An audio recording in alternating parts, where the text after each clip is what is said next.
Coral মাছের দো পেঁয়াজা রান্না করেছিলাম, সেটাই আজকে সবার সাথে শেয়ার করব। আসসালামু আলাইকুম সবাইকে। ফার্স্টে লবণ, হলুদের গুঁড়া, মরিচের গুঁড়া মেখে মাছগুলো ভেজে নিব।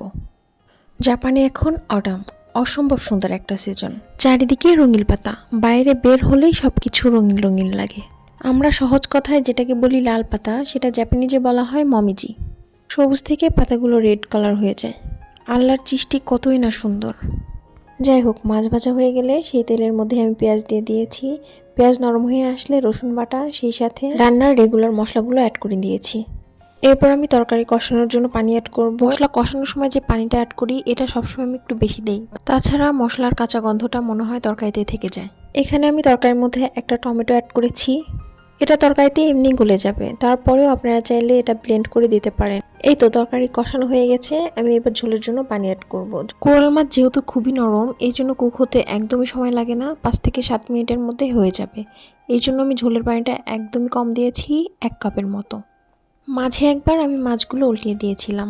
কিছু কাঁচামরিচ, সেই সাথে লবণটা চেক করে লবণ দিয়ে দিলাম। এবার ঝোলটা শুকিয়ে নিলেই হয়ে যাবে কোরাল মাছের দো পেঁয়াজা। খেতে খুবই ভালো হয়েছিল। Thanks for watching. আল্লাহ হাফেজ।